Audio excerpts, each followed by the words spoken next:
Oi, meu nome é Felipe e resolvi contar o que aconteceu comigo em 1996. Uma experiência que até hoje me faz parar para pensar no que realmente aconteceu. Eu não posso dizer que entendo tudo, mas tenho certeza do que vivi. Naquela época, eu já tinha algum tempo de trabalho como médium e mesmo sendo novo, muitas pessoas me procuravam para receber algum tipo de ajuda espiritual. Eu estava morando em Salvador, Bahia, e um dos meus lugares favoritos para ir, por mais caótico que fosse, era a Feira de São Joaquim. Sempre ouvi histórias sobre esse lugar, e a verdade é que, para quem está ali, é impossível não se sentir envolvido pelo clima de um lugar tão antigo e repleto de vida. A feira, com suas barracas abarrotadas de frutas, peixes frescos, carnes e até objetos de todo tipo, era um local vibrante, mas também um lugar carregado de histórias e, eu diria, energias que se misturam. Naquela manhã de junho, decidi fazer uma visita ao local. Não para trabalhar, mas para fazer algo diferente, algo que me tirasse da rotina. Passei pelas barracas, olhei as mercadorias e acabei me distraindo, como qualquer pessoa faria em um ambiente tão movimentado.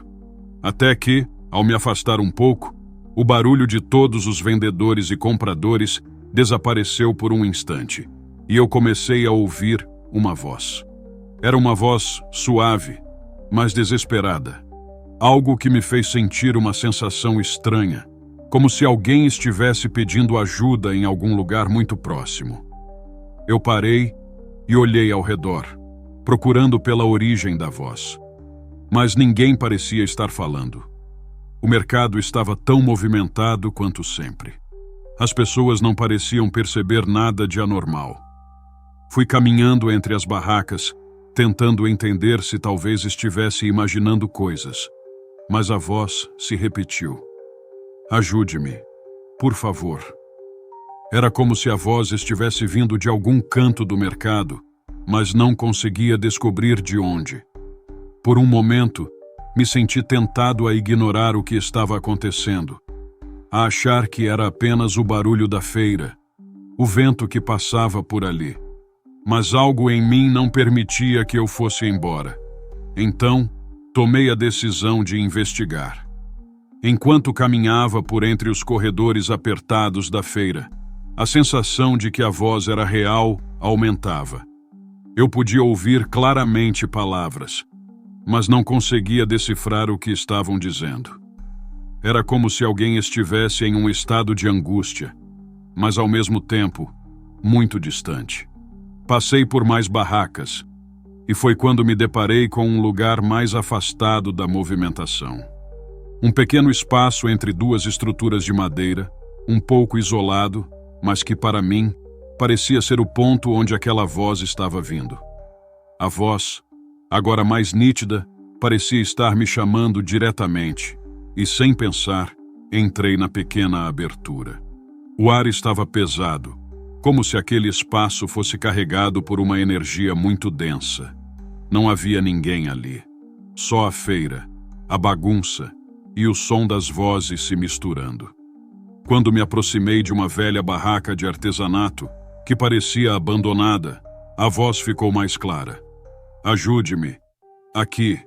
Eu fui. Foi nesse momento que percebi algo muito mais grave. O tom da voz não era humano, mas sim algo que soava como um pedido de libertação, de alguém preso ali. Tentei me concentrar, e foi como se uma imagem surgisse na minha mente. Eu vi flashes de uma mulher, vestindo roupas antigas, em um cenário sombrio.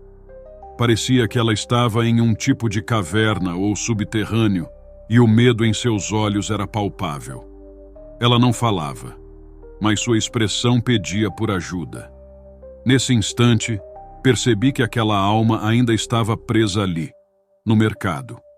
Ou talvez estivesse pedindo que o local, de alguma forma, fosse libertado de suas energias pesadas.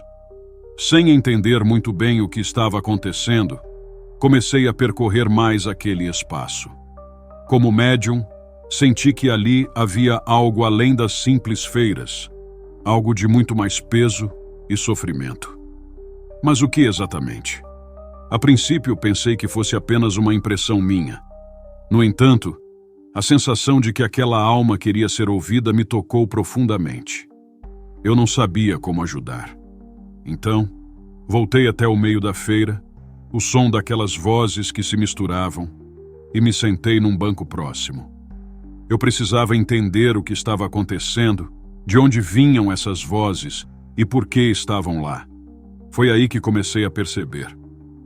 O mercado de São Joaquim, por mais movimentado e vivo que fosse, abrigava também histórias antigas de tragédias e acontecimentos que ficaram enterrados no tempo. Tragédias que muitas pessoas desconheciam.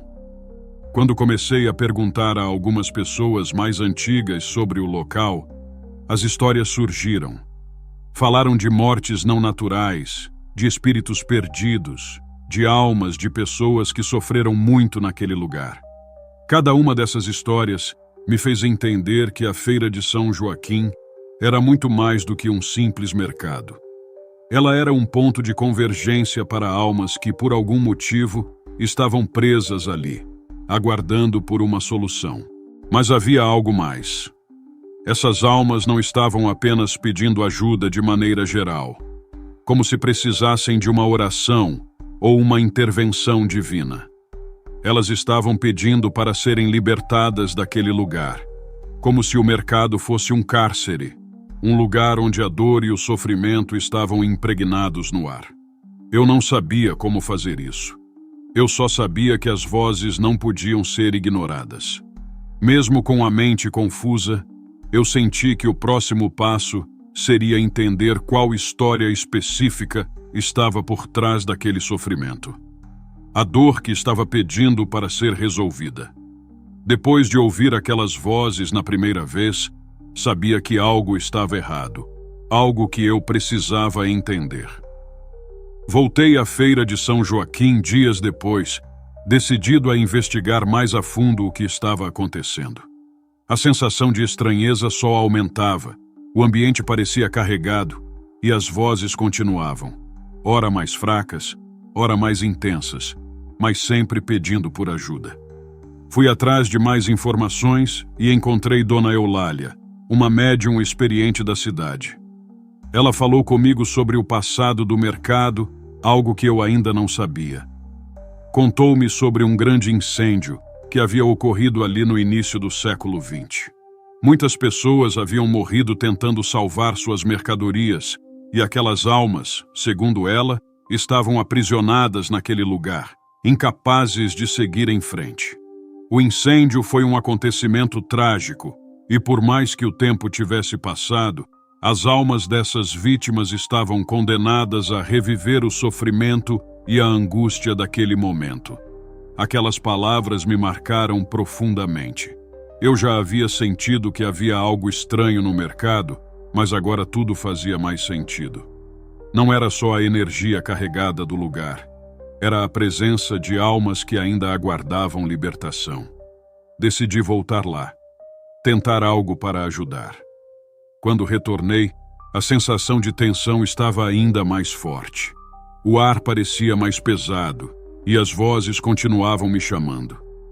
Fechei os olhos e comecei a me concentrar, tentando me conectar com as almas do lugar. Lembrei-me do que Dona Eulália me disse e senti uma espécie de presença, uma sensação forte de dor. Em flashes, consegui visualizar o incêndio. Vi as pessoas correndo, desesperadas, tentando salvar suas mercadorias. Vi o fogo consumindo tudo e ouvi os gritos abafados de quem sabia que não conseguiria escapar. Senti um peso no coração, como se toda aquela tragédia estivesse se desenrolando novamente diante de mim.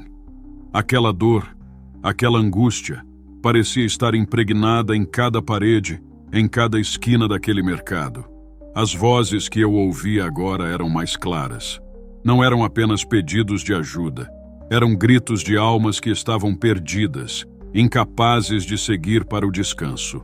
Era evidente que, para ajudar aquelas almas, Eu precisava fazer mais do que apenas ouvi-las. Decidi fazer uma oração, pedindo paz para elas, para que conseguissem finalmente seguir em frente. Enquanto fazia isso, senti uma leve mudança no ambiente. As vozes que antes eram tão angustiosas começaram a se acalmar. O ar, embora ainda carregado de energia, parecia um pouco mais leve. A sensação de aflição diminuiu, mas eu sabia que isso não era o suficiente. Aquelas almas precisavam de mais. Elas precisavam ser reconhecidas, não apenas pelas tragédias que viveram, mas pela vida que tiveram antes do incêndio, pela história que carregavam.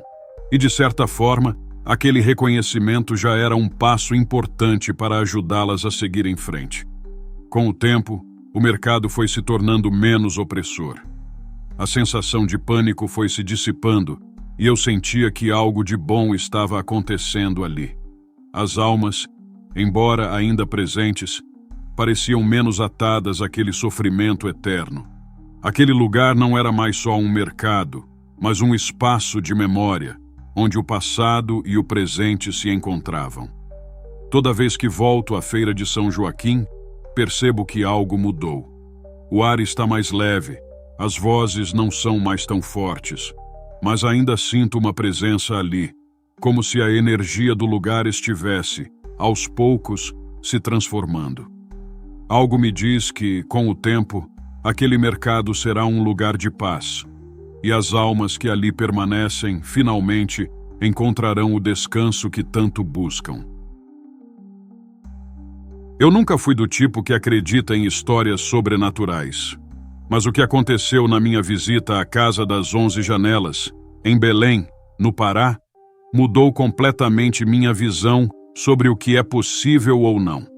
Era o ano de 1996, e eu estava viajando com alguns amigos, todos fascinados pela história e arquitetura dos casarões antigos de Belém. A Casa das 11 Janelas era uma das atrações turísticas mais famosas da cidade, conhecida pela sua construção imponente e pelo papel importante que desempenhou na história local. Quando entramos na casa, fomos recebidos por um guia que começou a nos contar sobre a história do lugar. A casa era antiga, e apesar de ser um ponto turístico, havia algo no ambiente que parecia mais pesado do que qualquer outro lugar que eu já havia visitado. As paredes, com suas pinturas desbotadas e os móveis antigos, carregavam uma sensação de que algo estava ali, algo que não se via, mas que podia ser sentido. Ao passearmos pelos cômodos, tudo parecia normal, até que chegamos a uma sala particular da casa, onde um grande espelho emoldurado por madeira escura refletia a luz suave que entrava pelas janelas. O espelho tinha um aspecto antigo, com uma moldura trabalhada que parecia ter sido esculpida há muitos anos. No começo, não pensei em nada além da beleza daquele objeto, mas ao me aproximar para observá-lo melhor, algo me chamou a atenção. Perto do espelho estava uma criança. Ela estava brincando, mexendo com algo nas mãos, mas o mais estranho era que, quando me aproximei, ela não me viu.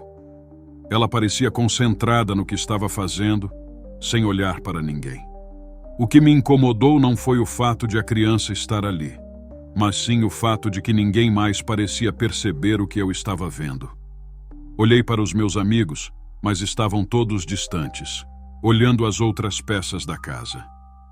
Curioso e ao mesmo tempo desconfortável, perguntei ao guia se ele sabia de algo sobre aquele espelho ou sobre a criança que estava ali. Ele me olhou com uma expressão séria, como se estivesse tentando escolher as palavras certas. Foi então que ele me contou algo que até hoje me arrepia só de lembrar. Esse espelho, ele começou, tem sido associado a manifestações espirituais há anos. Não sabemos se é verdade, mas muitos relatos dizem que, em momentos específicos, algumas crianças aparecem nele. Algumas vezes, elas brincam como se estivessem vivendo em outro tempo. Em outras ocasiões, aparecem como figuras misteriosas, sem um corpo realmente visível. Eu fiquei em silêncio, tentando processar o que o guia acabara de me contar. Era difícil de acreditar, mas a visão que eu tinha acabado de ter parecia muito real. O menino brincando no espelho parecia tão natural, mas ao mesmo tempo, havia algo de inquietante na sua presença. Algo que não estava certo. O guia continuou, explicando que, ao longo dos anos, vários visitantes haviam falado sobre acontecimentos semelhantes. Algumas pessoas, ao olhar para o espelho, viam figuras estranhas ou até ouviam sons de crianças brincando, apesar de a casa estar silenciosa e vazia. Ninguém sabia ao certo o que causava essas manifestações, mas muitos acreditavam que o espelho era um ponto de conexão entre o mundo dos vivos e o dos mortos. Decidi então me afastar do espelho e fui até a janela para respirar um pouco, tentando afastar a sensação de desconforto. Quando voltei à sala, o espelho estava vazio. A criança que eu havia visto, de repente, desapareceu. Eu sabia que, por mais que fosse difícil de acreditar, o que eu tinha presenciado naquele momento não era algo normal. O guia nos levou para outras partes da casa, mas minha mente não conseguia parar de pensar naquilo. A criança no espelho. O que ela queria? Por que ela estava ali? Eu não sabia, mas uma coisa era certa. Algo inexplicável havia acontecido naquela sala, e eu não estava mais tão certo de que tudo que a gente vê e ouve no mundo é realmente o que parece. Depois de sair da sala onde estava o espelho, minha cabeça continuava girando. O que eu tinha visto não era uma simples alucinação. Aquela criança parecia tão real quanto qualquer pessoa na casa. Mesmo assim, decidi seguir o restante do tour com o grupo, mas com uma sensação inquietante que não me abandonava. Quando o passeio terminou, fui até o guia novamente, já que ele parecia saber mais do que havia contado antes. Perguntei diretamente se ele já havia presenciado algo pessoalmente, esperando que ele fosse honesto. Ele hesitou por um momento, mas acabou confessando algo que, segundo ele, não costumava compartilhar com os visitantes. Alguns anos atrás, ele começou. Eu estava fechando a casa depois do expediente. Era tarde, e todos os visitantes já tinham saído. Quando passei pela sala do espelho para apagar as luzes, vi algo que nunca vou esquecer. Um menino, o mesmo que você descreveu, estava ali. Ele olhou diretamente para mim, mas antes que eu pudesse falar qualquer coisa, desapareceu no reflexo. Naquele dia, percebi que o que as pessoas dizem sobre o espelho tem algo de verdadeiro. Aquela revelação me deixou arrepiado. O guia não parecia ser do tipo que inventaria algo assim. Ele parecia realmente perturbado com o que tinha vivido. Decidi então que precisava voltar para a sala do espelho sozinho, mesmo sabendo que seria arriscado. Algo dentro de mim dizia que aquela criança precisava de alguma coisa, e talvez, de alguma forma, eu pudesse ajudar. Esperei até que o grupo se dispersasse. Meus amigos não perceberam que eu havia ficado para trás, e os funcionários da casa estavam ocupados nos outros andares. Voltei à sala do espelho. O ambiente parecia diferente de antes, mais silencioso, como se o tempo tivesse desacelerado. Fiquei parado diante do espelho, observando meu próprio reflexo, tentando entender o que havia de especial naquele objeto. Foi então que ouvi um som baixo, como uma risada infantil. Meu coração acelerou e minha respiração ficou pesada. Olhei novamente para o espelho e lá estava ele, o menino. Ele não estava brincando dessa vez. Estava parado, me olhando diretamente. Seus olhos tinham um misto de tristeza e curiosidade. Era como se ele quisesse dizer algo, mas não pudesse falar. Senti um impulso de falar com ele, mesmo sabendo o quão absurdo aquilo parecia. O que você quer? Como eu posso te ajudar? Perguntei em voz alta. Ele não respondeu, mas levantou a mão e apontou para a moldura do espelho. O gesto era claro, como se quisesse que eu olhasse mais de perto. Me aproximei devagar e examinei a moldura de madeira. Foi então que notei algo que não havia percebido antes. Pequenos símbolos gravados na madeira, quase apagados pelo tempo. Eles pareciam inscrições antigas, algo que não fazia parte do design original do espelho. Toquei os símbolos e uma sensação gelada percorreu minha mão. De repente, uma imagem tomou conta da minha mente. Vi um grupo de crianças brincando no pátio de um casarão antigo, muito semelhante à Casa das 11 Janelas, mas em outra época. A visão parecia um flash de memória, algo que não era meu, mas que agora eu vivenciava.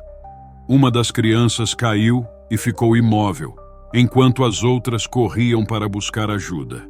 A cena mudou rapidamente e vi um homem carregando o corpo da criança para dentro da casa, enquanto a mãe chorava desesperada. Foi aí que tudo fez sentido.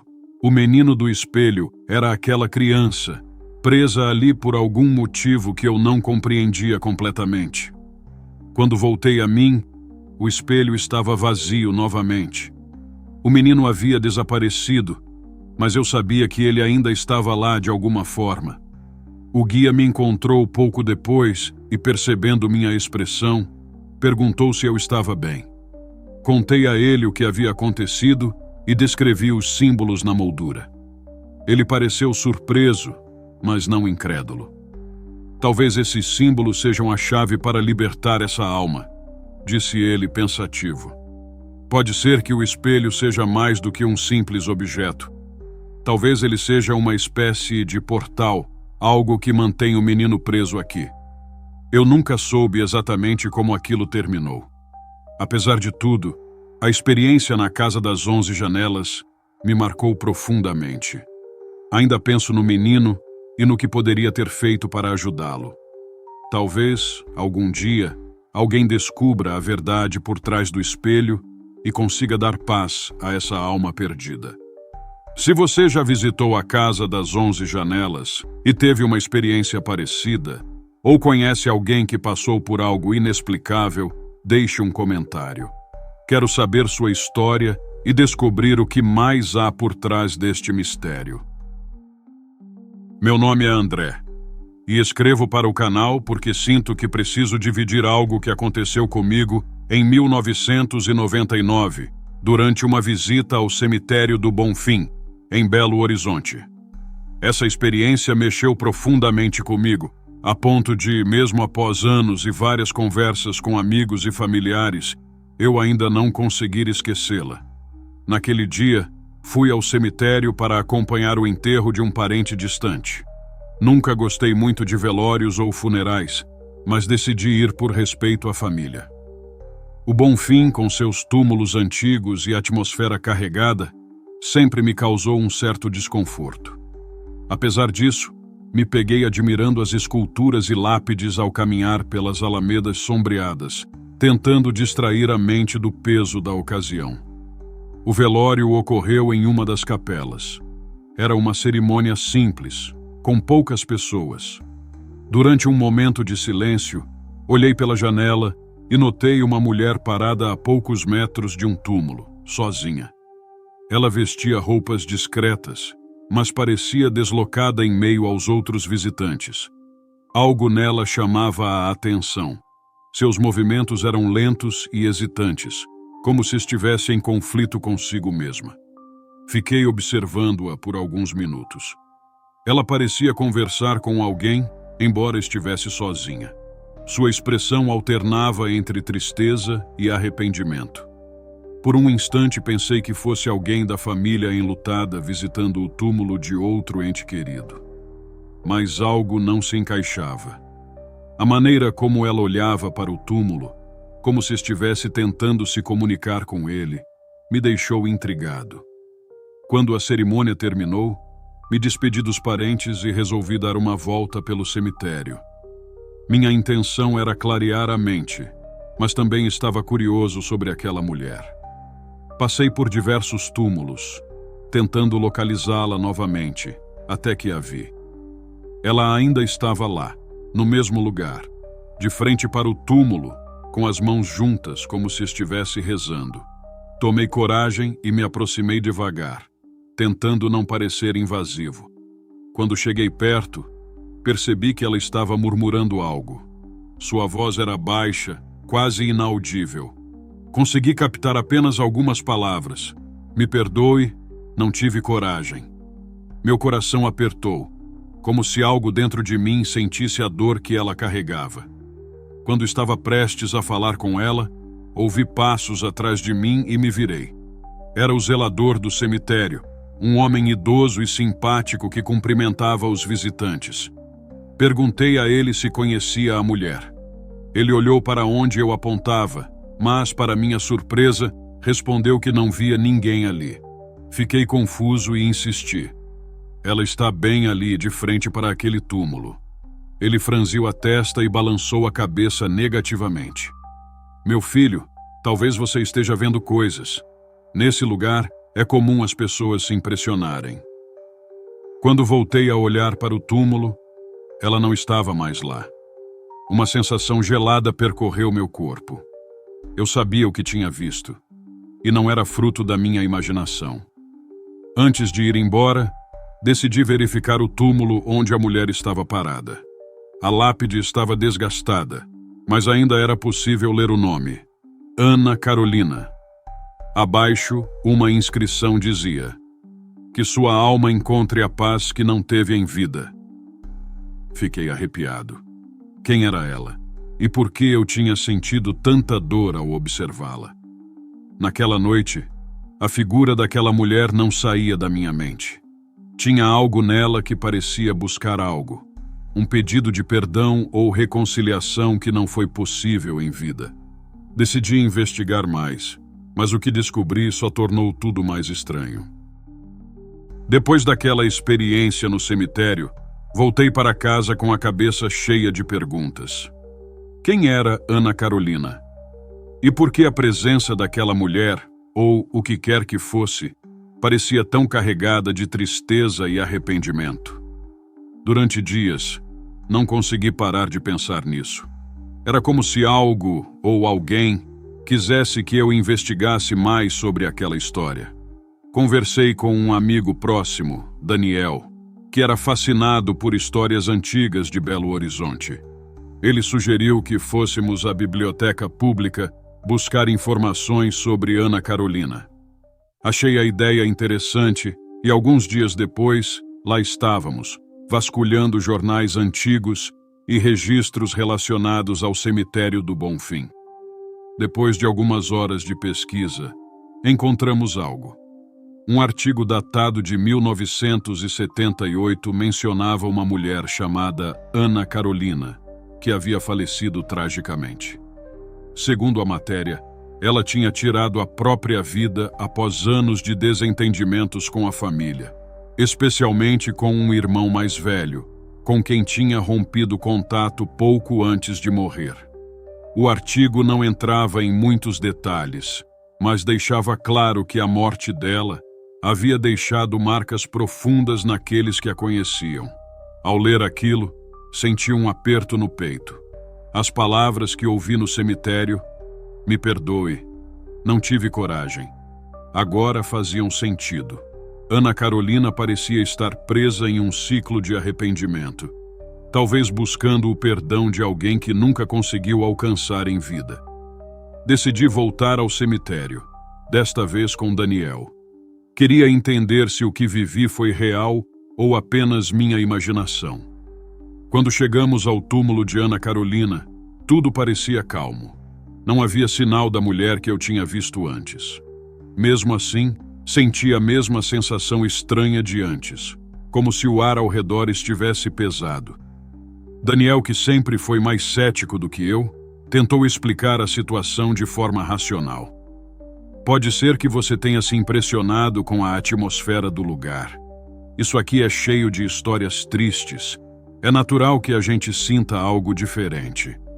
Apesar da explicação dele, algo dentro de mim dizia que era mais do que isso. Enquanto estávamos ali, um senhor se aproximou. Ele parecia ser um visitante regular, com um jeito tranquilo e olhar curioso. Depois de alguns minutos de conversa, perguntei se ele conhecia algo sobre Ana Carolina. O homem suspirou e disse que, de fato, havia ouvido histórias sobre ela. Dizem que ela aparece de vez em quando, especialmente em velórios próximos ao túmulo dela. Parece que está buscando algo, como uma reconciliação. Alguns acreditam que ela está tentando se comunicar com um parente que ainda está vivo. Aquela informação me deixou intrigado. Se Ana Carolina buscava o perdão de alguém, quem seria essa pessoa? E por que ela parecia querer tanto que eu soubesse disso? Depois dessa conversa, comecei a reparar que nos dias seguintes, pequenos eventos estranhos começaram a acontecer. Objetos mudavam de lugar na minha casa e frequentemente sentia como se estivesse sendo observado. Não era algo assustador, mas uma presença constante que me fazia lembrar do cemitério. Decidi buscar ajuda de um conhecido que era médium. Expliquei tudo o que havia acontecido, desde a mulher que vi no cemitério até as sensações que vinha tendo. Ele ouviu com atenção e me disse algo que nunca esqueci. Às vezes, os espíritos se aproximam de nós porque percebem que podemos ajudá-los. Talvez ela tenha escolhido você para levar uma mensagem. Com a ajuda dele, fizemos uma espécie de sessão para tentar entrar em contato com Ana Carolina. Foi um momento intenso, cheio de emoções. Durante a sessão, o médium disse que sentiu uma presença feminina muito forte. Ela parecia cheia de arrependimento, mas também de esperança. Disse que queria que eu entregasse uma mensagem a alguém da família dela, alguém com quem ela nunca conseguiu se reconciliar. Com as poucas informações que o médium conseguiu captar, descobri que ainda havia um parente vivo de Ana Carolina, um sobrinho que morava em Belo Horizonte. Entrei em contato com ele, mesmo sem saber como explicar o que tinha acontecido. Para minha surpresa, ele não ficou incrédulo. Disse que cresceu ouvindo histórias sobre Ana Carolina e que, mesmo sem conhecê-la pessoalmente, sempre sentiu uma conexão forte com ela. Entreguei a ele a mensagem que o médium havia transmitido. Era algo simples, mas poderoso. Diga a ele que sinto muito. Espero que ele me perdoe. O sobrinho ficou emocionado e disse que levaria isso ao pai dele, o irmão de Ana Carolina, que ainda estava vivo. Depois disso, a sensação de peso que eu carregava desapareceu. Não sei exatamente o que aconteceu no plano espiritual, mas sinto que Ana Carolina, de alguma forma, encontrou a paz que tanto buscava. Se você já teve uma experiência parecida, ou conhece alguém com histórias semelhantes no cemitério do Bonfim, compartilhe nos comentários. Vamos juntos desvendar os mistérios que nos cercam. Olá, eu me chamo Renata, mas prefiro não expor meu sobrenome.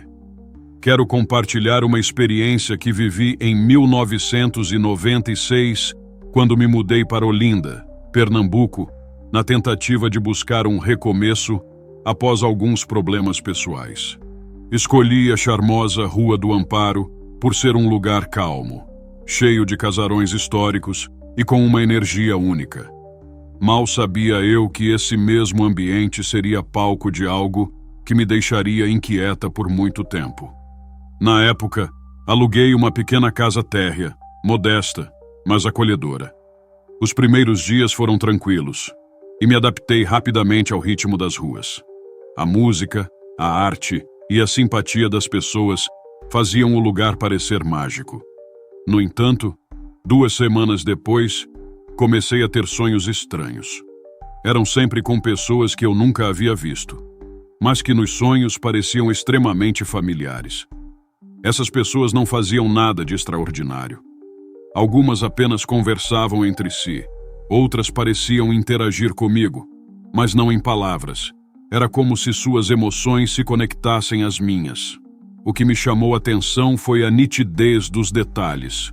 Roupas antigas, modos de falar e até mesmo os cenários dos sonhos, que pareciam casarões bem preservados.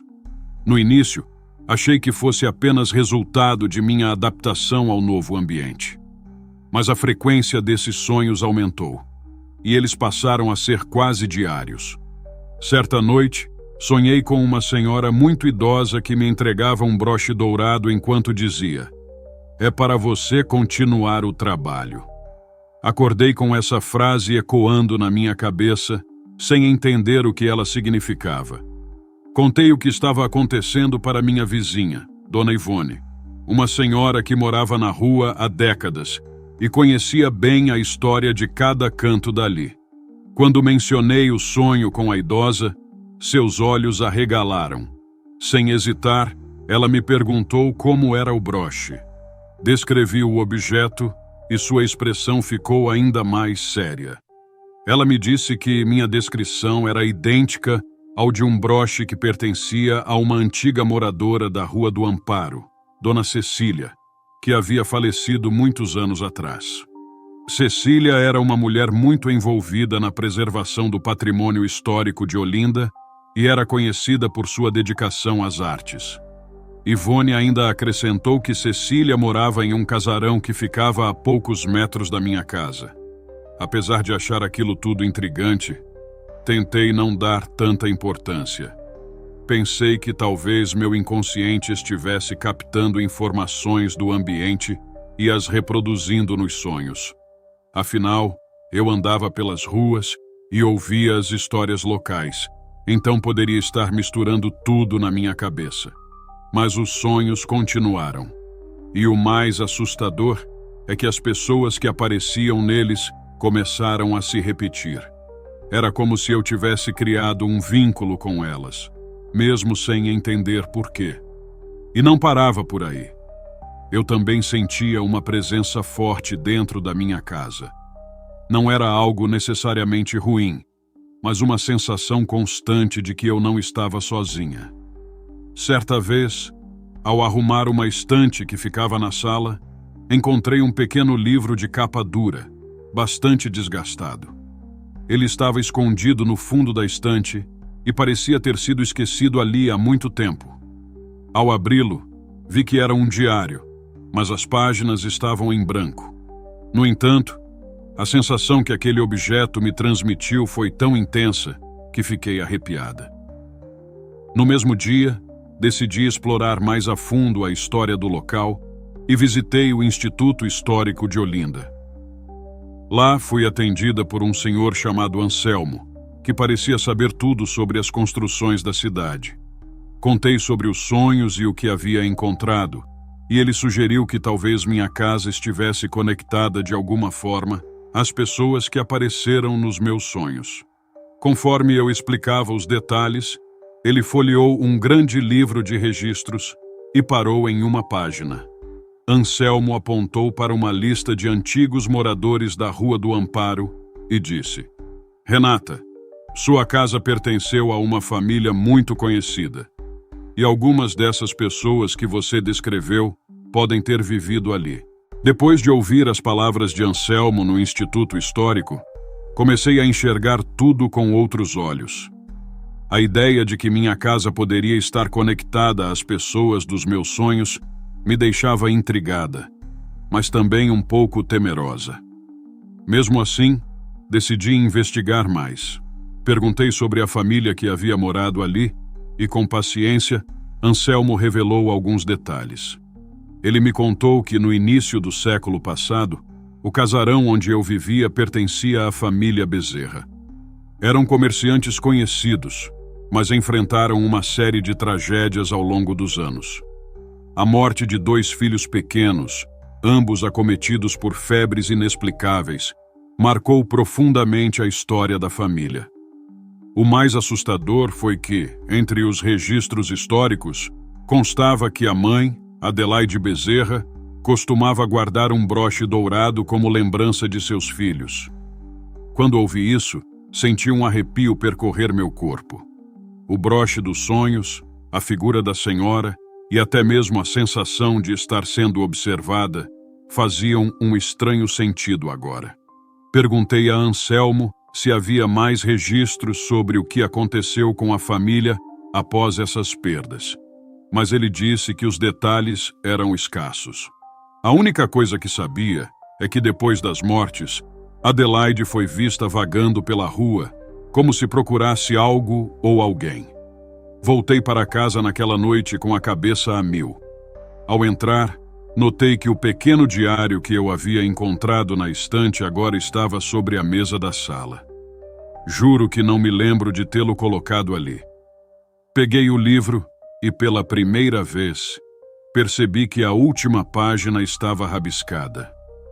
Não era uma palavra clara, mas algo que parecia um símbolo ou uma letra desenhada com pressa. Nos dias seguintes, os sonhos ficaram mais intensos.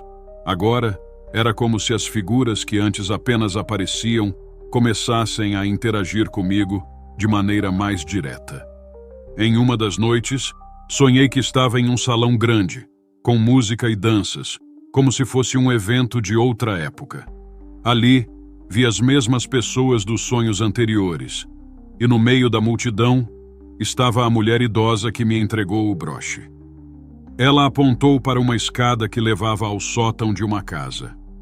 Acordei suando frio. No dia seguinte, não consegui evitar. Decidi explorar a casa. Subi no pequeno alçapão que dava acesso ao sótão, algo que eu nunca tinha feito antes. O espaço era pequeno, empoeirado e cheio de objetos antigos. Vasculhei por alguns minutos até encontrar uma pequena caixa de madeira, escondida em um canto. Ao abri-la, meu coração quase parou. Dentro havia um broche dourado, exatamente como o do sonho. Era impossível ignorar a conexão entre os sonhos e o que estava acontecendo. Levei o broche para Dona Ivone e perguntei se ela reconhecia. Quando mostrei, ela ficou pálida e disse: "Esse é o broche da Dona Adelaide. Não acredito que ele ainda estava na casa." Nesse ponto, minha mente estava dividida entre ceticismo e aceitação de que algo muito além do normal estava acontecendo. Fui até o casarão, onde Adelaide supostamente viveu com a família. Lá, conversei com o atual morador, um artesão que transformou o lugar em uma galeria. Quando mencionei os sonhos e o broche, ele não pareceu surpreso. Ele disse que muitos visitantes já haviam relatado sensações estranhas ou até mesmo visões ao passar por ali. O artesão me convidou a entrar e mostrou um pequeno quadro que estava pendurado na parede. Era uma pintura antiga, com a imagem de uma mulher segurando algo na mão. Meu coração gelou. Era o broche. Ele explicou que a pintura era uma homenagem à família Bezerra, mas poucos sabiam da história completa por trás dela. Depois daquele dia, algo em mim mudou. Ainda tive alguns sonhos, mas eles começaram a se dissipar com o tempo. Era como se, ao encontrar o broche e trazer a história de Adelaide à tona, eu tivesse cumprido algo que precisava ser feito. Guardei o objeto em um lugar seguro e, sempre que passo pela Rua do Amparo, me lembro de tudo o que aconteceu. Essa experiência me ensinou que algumas conexões vão além do que podemos explicar. Talvez Adelaide só precisasse que alguém ouvisse sua história. Se você já passou por algo parecido, compartilhe nos comentários. A história de cada um pode ser a peça que falta para entender esses mistérios. Olá, meu nome é Ricardo e durante muitos anos evitei falar sobre o que aconteceu comigo naquela tarde na Biblioteca Mário de Andrade, em São Paulo. Na época, eu tinha 23 anos e estava prestes a concluir a faculdade de História. O local era meu refúgio favorito para estudar, com aquele silêncio e a atmosfera carregada de conhecimento. Mas desde aquele dia, nunca mais consegui enxergar o lugar da mesma forma. Era uma sexta-feira de maio de 1991. Fui à biblioteca com um propósito claro: concluir uma pesquisa sobre a literatura paulistana do século XX. Eu adorava me perder nas estantes, sempre achando algo inesperado. Assim que entrei, o aroma de papel antigo e madeira encerada me trouxe uma sensação de conforto. Escolhi uma mesa perto das grandes janelas e me preparei para mais uma tarde produtiva. Enquanto folheava um livro sobre modernismo, senti uma leve mudança na atmosfera ao meu redor. Era como se o ar tivesse ficado mais denso, quase carregado de expectativa. No início, achei que era impressão minha, resultado de cansaço ou da concentração intensa. Mas então percebi algo peculiar, uma sensação de ser observado. Olhei ao redor, mas não vi ninguém prestando atenção em mim. Apenas algumas pessoas dispersas, imersas em seus próprios mundos. Ainda assim, aquela impressão persistiu, e um pensamento me atravessou. Algo queria minha atenção. Ignorei e voltou ao livro. Mas poucos minutos depois, ouvi uma voz suave e indistinta, como um sussurro distante. Parecia meu nome. Ricardo. A princípio, acreditei que fosse alguém próximo, talvez chamando por engano. Levantei a cabeça, mas todos continuavam absortos, como se nada tivesse acontecido. A voz voltou, dessa vez mais clara. Não era algo assustador, mas havia um tom de urgência. O mais estranho foi a direção de onde vinha. Não era de uma pessoa, mas das estantes ao fundo da sala. Algo em mim dizia que eu precisava ir até lá. Confuso, mas movido por uma curiosidade quase involuntária, levantei-me e comecei a caminhar pelos corredores repletos de livros. Quanto mais me aproximava, mais intensa ficava a sensação de estar sendo guiado. Era como se meus passos fossem conduzidos por algo além da minha vontade. Finalmente, parei diante de uma seção que não fazia parte da minha pesquisa. Literatura brasileira do século XIX. Meus olhos foram atraídos para um volume específico, um livro encadernado em couro desgastado, sem título na lombada. Quando o retirei da prateleira, senti uma leve vibração nas mãos, como se o objeto tivesse alguma energia própria. O título era Memórias de um Esquecido, e o autor, conforme a folha de rosto, chamava-se Eduardo Vasconcelos. O nome não me era familiar, mas algo no livro parecia chamar por mim. Folheei as primeiras páginas e percebi que era uma espécie de autobiografia, mas incompleta. As últimas folhas estavam em branco, como se o autor não tivesse terminado o trabalho. Voltei à minha mesa, incapaz de ignorar o livro. Cada página que lia parecia carregar um peso emocional incomum, como se o autor estivesse narrando diretamente para mim. Eduardo falava sobre sua vida em São Paulo no final do século XIX, seus desafios como escritor e seu sonho de ser reconhecido, algo que, pelo tom de suas palavras, nunca aconteceu. Enquanto lia, a voz voltou. Agora era clara e firme, como se estivesse ao meu lado. Ajude-me a ser lembrado. Meu corpo inteiro gelou. Olhei ao redor, mas novamente ninguém parecia notar nada de estranho. A voz continuou, implorando para que eu terminasse o trabalho que ele não conseguiu concluir. Naquele momento, tudo fez sentido. Eduardo queria que eu escrevesse as páginas finais do livro. A ideia parecia absurda, mas a conexão que senti com aquelas palavras era real demais para ser ignorada. Ainda assim, eu não sabia o que fazer. Estava dividido entre acreditar que era apenas fruto da minha imaginação ou aceitar que algo extraordinário estava acontecendo. Deixei o livro sobre a mesa e saí da biblioteca para tomar ar fresco. Mas mesmo do lado de fora, as palavras de Eduardo ecoavam na minha mente. A sensação de responsabilidade crescia, como se eu fosse o único capaz de dar voz àquele espírito esquecido. No dia seguinte, voltei decidido a entender mais sobre quem era Eduardo Vasconcelos e o que poderia ter acontecido com ele. No sábado pela manhã, acordei com uma sensação de propósito. Decidi que precisava descobrir quem foi Eduardo Vasconcelos e entender por que sua voz ecoava tão intensamente dentro de mim. Voltei à Biblioteca Mário de Andrade, dessa vez não para estudar, mas para investigar. Minha primeira parada foi no balcão de informações. Perguntei à bibliotecária, uma senhora chamada Dona Lúcia, se havia algum registro sobre o autor do livro Memórias de um Esquecido. Ela ajustou os óculos, visivelmente intrigada. Disse que nunca tinha ouvido falar do título ou do autor, mas prometeu buscar no sistema da biblioteca. Enquanto ela procurava, fui tomado por uma inquietação crescente. O que me incomodava não era apenas o mistério em torno de Eduardo, mas a maneira como a energia daquele livro parecia ter impregnado minha mente. Cada palavra que eu lera na tarde anterior estava viva, pulsando dentro de mim. Dona Lúcia voltou depois de alguns minutos com um semblante confuso. Disse que o livro não constava em nenhum catálogo. Tentei explicar que o encontrara nas estantes no dia anterior, mas ela garantiu que algo assim era improvável, já que todos os volumes eram catalogados. Perguntei se poderia voltar ao local onde o encontrara para mostrar a ela.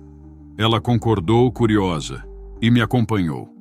Ao chegar à seção de literatura brasileira do século XIX, meu coração disparou. O espaço onde o livro deveria estar estava vazio. Era como se ele nunca tivesse existido.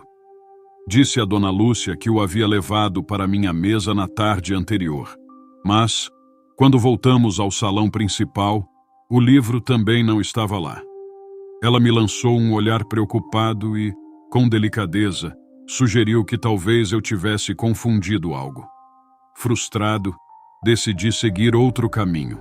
Resolvi pesquisar sobre Eduardo Vasconcelos em registros históricos. Caminhei até o Arquivo Público do Estado de São Paulo, onde comecei a vasculhar documentos sobre escritores do século XIX. Após horas de busca, finalmente encontrei algo. Uma menção breve a Eduardo em um jornal da época. Segundo o artigo, Eduardo Vasconcelos era um escritor autodidata que publicara pequenos contos em revistas literárias, mas nunca teve sua obra reconhecida. O texto mencionava que ele passou seus últimos anos isolado, em profunda tristeza, após várias tentativas fracassadas de publicar um livro. Sua morte foi noticiada em 1897, mas, curiosamente, não havia menção de onde ele teria sido enterrado. Com essas informações, algo ficou claro para mim. Eduardo queria ser lembrado, e o livro que eu encontrara era sua forma de alcançar isso. Mas onde estava o livro agora? E mais importante, como ele veio parar em minhas mãos? No dia seguinte, decidi voltar à biblioteca mais uma vez. Entrei com uma mistura de ansiedade e determinação, decidido a resolver esse mistério. Assim que pisei no salão principal, senti aquela mesma energia que havia me guiado até o livro. Era como se Eduardo estivesse ali esperando por mim. Dessa vez, não precisei procurar. Enquanto caminhava entre as mesas, algo chamou minha atenção. O livro estava novamente sobre uma das mesas próximas às janelas, exatamente onde eu costumava me sentar. Meus olhos se encheram de lágrimas. Peguei o volume e percebi que as páginas em branco agora estavam preenchidas com novas palavras, como se alguém tivesse continuado a história durante minha ausência. Sentei-me e comecei a ler. O texto falava sobre os últimos dias de Eduardo, seus arrependimentos e seu desejo desesperado de ser ouvido. As palavras eram tão vívidas que parecia que ele estava ao meu lado, narrando cada detalhe. Quando cheguei à última página, havia uma mensagem escrita à mão. Ricardo, ajude-me a não ser esquecido. Você sabe o que fazer. Não sei explicar o que aconteceu depois. Era como se minha mente tivesse sido tomada por uma força maior. Peguei uma caneta e comecei a escrever nas páginas restantes, como se as palavras simplesmente fluíssem. Não era eu quem estava escrevendo, mas Eduardo, usando minhas mãos para finalizar sua história. Quando terminei, fechei o livro e senti uma paz indescritível. Era como se a energia que antes me perseguia agora tivesse encontrado descanso. Devolvi o livro à estante, exatamente onde o encontrara pela primeira vez. Ao sair da biblioteca, percebi que nunca mais ouviria a voz de Eduardo. Nos meses seguintes, não voltei à biblioteca Mário de Andrade. No entanto, fiquei sabendo por amigos que o livro Memórias de um Esquecido passou a ser catalogado como parte do acervo. Ele agora era reconhecido como a obra póstuma de Eduardo Vasconcelos, um escritor cuja voz finalmente encontrou seu lugar na história. Até hoje, quando passo pelo centro de São Paulo, olho para a biblioteca e sinto uma conexão especial com aquele lugar. Eduardo me ensinou que algumas histórias são tão poderosas que nem mesmo a morte pode apagá-las.